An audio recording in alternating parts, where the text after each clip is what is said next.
Assalamualaikum warahmatullahi wabarakatuh. Halo Sobat Rebel Mania, berjumpa lagi dengan saya dari Lesmana Bird Farm.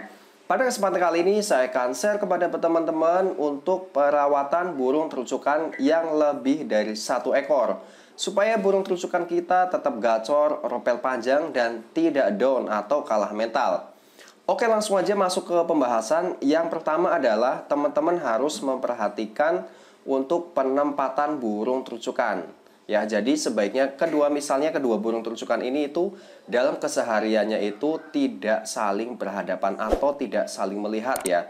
Jadi untuk penempatannya saya berikan satu contoh aja ya. Nah, misalnya burung yang saya kerodong ini itu pada hari Senin saya taruh di teras ya. Kemudian yang satunya lagi saya taruh di dapur.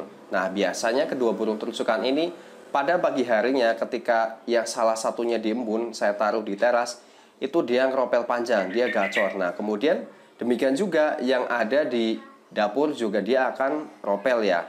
Karena secara alamiah kedua burung terucukan yang apabila tidak saling melihat itu dia akan saling bersahutan ya. Jadi pokoknya bisa bikin rumah itu rame ya. Kalau kedua burung terucukan ini tidak saling melihat keduanya, maka akan bisa saling bersahutan ya. Nah, untuk akibat dari kedua burung terucukan ini saling digandeng atau saling melihat, maka salah satunya itu bisa akan down ya. Biasanya yang lebih tua dia akan lebih dominan, karena dia istilahnya itu kalau habitatnya di alam, dia akan lebih menguasai wilayahnya ya. Sedangkan burung terucukan yang muda itu dia akan down.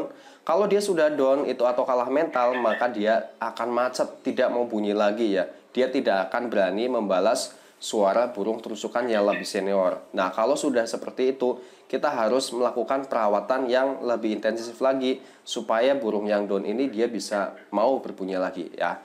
Jadi ingat ya, yang pertama untuk penempatan burung terucukan ini tidak saling melihat ya. Bisa diselang-seling ya. Misalnya untuk terucukan A pada hari Senin ditaruh di teras. Kemudian untuk esok harinya dia ditaruh di dapur. Demikian juga seterusnya ya. Jadi untuk saling bergantian. Nah, kemudian yang kedua ya adalah untuk pakannya nih. Dia supaya tetap gacor, bisa ropel panjang.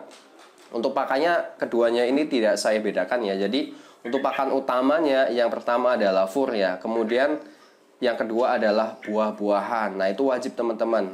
Supaya apa?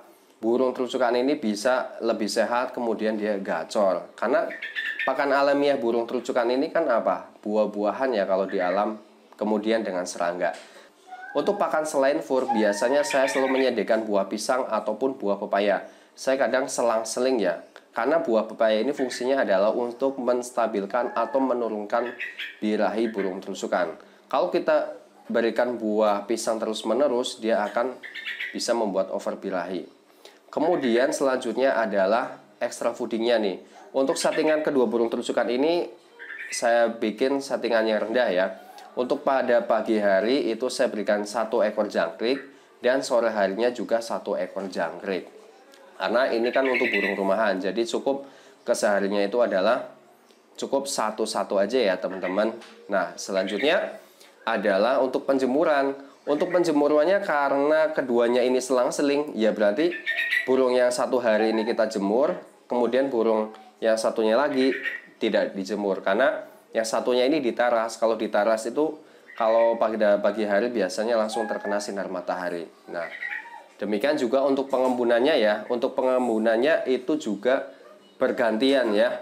Jadi di hari Senin terucukan yang saya kerodong, kemudian hari Selasanya terucukan yang sebelahnya. Jadi dalam waktu selang-seling ini insya Allah bisa membuat terucukan itu keduanya tetap gacor, bisa saling bersahutan gitu ya.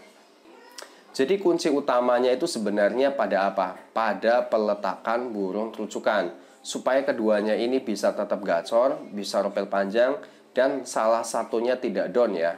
Nah, kapan saya mempertemukan kedua burung terucukan ini? Seminggu saya untuk menggandeng burung terucukan ini ya tidak saling mendekatkan ya, jarak 2-3 meter itu seminggu 2 kali ya teman-teman. Jadi untuk ngetrack atau saya latih untuk misalnya untuk lomba, itu kedua burung terucukan ini saya untuk seminggu ketemunya 2 kali ya.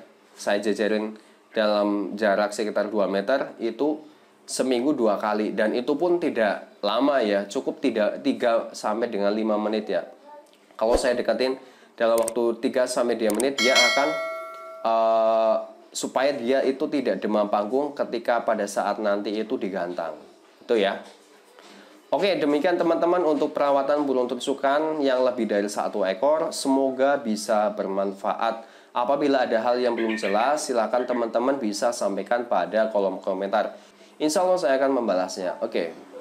Assalamualaikum warahmatullahi wabarakatuh.